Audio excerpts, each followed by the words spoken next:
touch 3 people and say, let it go, let it go, let it go.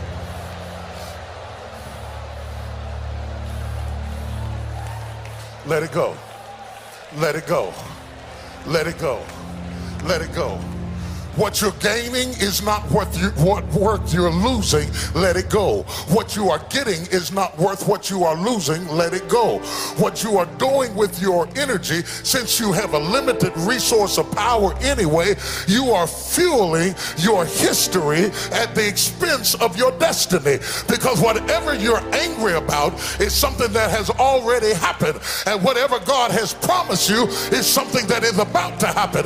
But you don't have the energy to step into what is about to happen because you're spending too much fuel funding what used to happen. That's why you keep going back to the same things over and over again, because you can't drive forward looking in the rear view mirror. A person, a man or woman of God who really intends to follow God and to walk with power knows better than to let that happen, because the truth is, even if he would have gotten mad at all of them, it wouldn't have hurt them, it would have only hurt him. The reason why God asks us to forgive is for us, because we're not free when we're full of all that anger and bitterness. And it really doesn't change the other person. Why should you be miserable and mad for years and years while the person you're mad at's out having a good time and don't even care that you're mad? I mean, come on, we're smarter than that. Can anybody say I'm smarter than that? Touch your neighbor and say, I'm gonna break this cycle tonight. I'm gonna break this cycle. I'm gonna break it tonight. I'm gonna break it tonight. I'm gonna break it tonight. I'm too old to keep going through the same stuff. I'm tired of arguing with you about the same thing. I'm tired of letting you control me. I'm gonna break that thing tonight. And you have a mission in life. I have a mission in life. Each one of us don't have the same mission, but we all have a mission. And if nothing else, we need to grow as believers. We need to stay on the journey and keep pressing in and pressing on and grow up and mature as believers so we can be a light in a dark place. And one of the most major things that Satan uses against people to cause them to stumble and no longer make progress is offense, bitterness, resentment, and unforgiveness. When your spirit gets full of that, you cannot grow spiritually. I want to make sure you hear that. When your spirit and your soul gets full of that, you cannot grow spiritually. One more time.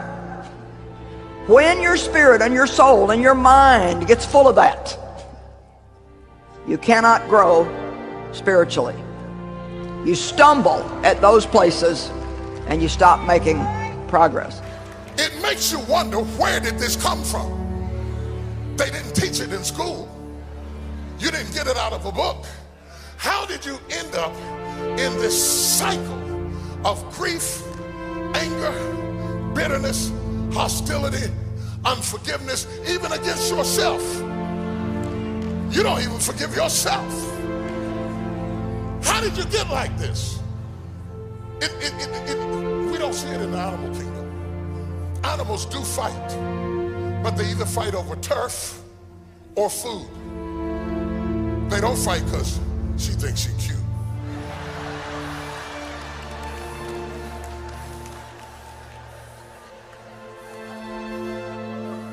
You took my boyfriend 25 years ago and I'm still mad at you 25 years later, and I'm gonna hop across this fence and bite your neck. You don't see animals having feuds. You don't see that in the animal kingdom. As long as you don't mess with what I'm eating, we cool. We don't see it in children. You can punish a child, and 30 minutes later, they're hugging your leg, talking about, Mommy, I love you, Mommy. They can get in a fight with the kid across the street, and the grown folks are mad for 6 weeks, and the kid just wants to go outside and play. You didn't come here being unforgiving. It is a learned behavior. Where did I learn it? I didn't go to school for it. I didn't take a class on it. I didn't get a tape series on it. You learned it in your house from your parents or family or people who nurtured you. You learn conflict resolution by the people around you. If your mama got mad and broke stuff, now you get mad and break stuff. If your daddy would get mad and walk out and stay gone for 2 days, now you have avoidance issues. And rather than confront an issue, whenever you get mad, you leave or sulk or bring up things over and over and over again. This is a vicious cycle that passes from generation to generation to generation, because we learn our coping mechanisms from our early childhood development. We all have the same feelings and experiences, but how we express them is taught to us. If you are an unforgiving person, you have come from an unforgiving atmosphere where they define unforgiveness as strength. So you said, I'm a strong black woman.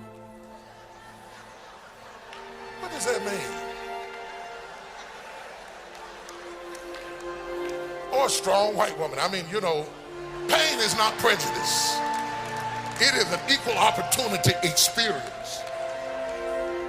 Where did you learn how to sulk and shut down as a man and not communicate for months or years, avoiding confrontation but holding on to unforgiveness? No matter how we feel, we can still choose to do the right thing. And when we do that, then we have power with God that will help us overcome every obstacle in our life, and God can still use us in a mighty way. You do not have to live by your feelings. You can press past anger and unforgiveness and still do what's right. So now, God says, I want to bring you to still waters. But in order to give you what I have for you, you have got to release what you are holding on to. Because you cannot hold on to who you were and snatch who I want you to be. You can't be those people at the same time. You have to decide, this is personal, this is private, it has nothing to do with your church, your pastor, your denomination. You can go to a great church, be in a great denomination, experience great word. This is a personal decision where you say, wait a minute, I'm too old to go through this again and again and again. I must have peace. I don't care who's crazy around me. I don't care who's unforgiving around me. I gotta have some peace. I gotta have some still waters. I gotta have some tranquility. In quietness and confidence shall be your strength. Somebody shout yes. Jesus said, forgive them 7 times 70. That's a lot. In other words, whatever life throws on you, throw it off as quick as you can. Whatever comes up in your spirit, as soon as you can, release it.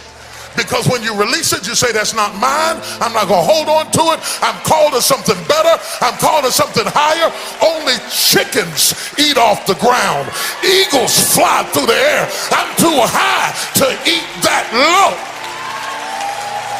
Are there any eagles in here tonight?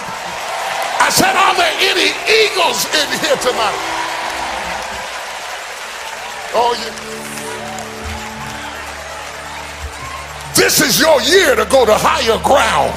This is your year to go to another dimension.